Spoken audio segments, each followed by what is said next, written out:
Peringatan Hari Kemerdekaan RI di Kota Palembang selalu diwarnai dengan berbagai perlombaan, antara lain lomba perahu hias dan lomba bidar. Menariknya, perlombaan ini tak hanya menjadi tontonan bagi warga Palembang, tapi juga memberikan keuntungan tersendiri bagi pengrajin perahu hias, di mana para pengrajin selalu kebanjiran pesanan dari berbagai pihak yang akan berpartisipasi dalam lomba yang kerap digelar di Sungai Musi. Salah satunya Ahmad Taufik yang telah menekuni kerajinan ini sejak 15 tahun lalu. Menjelang HUT Kemerdekaan RI, ia membuat perahu bidar dengan konsep perjuangan berdasarkan pesanan, seperti bentuk helikopter, pesawat tempur, atau bahkan berbentuk tentara lengkap dengan senjatanya. Dalam pembuatannya, ia menggunakan bahan yang berasal dari barang bekas atau baru sesuai dengan permintaan.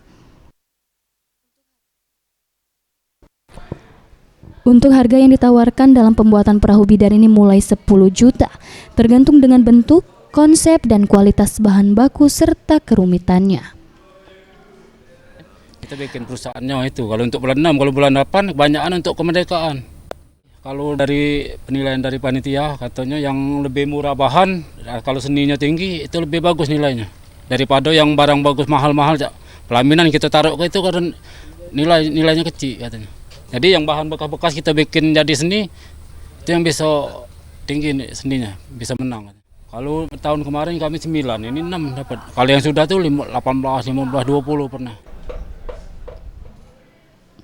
Untuk tahun ini, Ahmad Taufik mengaku hanya mendapatkan 6 pesanan jika dibandingkan dengan tahun sebelumnya yang mencapai 9 pesanan.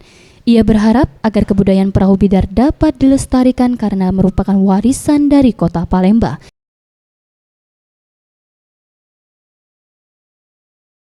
Anugrah Sandi Pratama, Maulana Yusuf, Sriwijaya TV.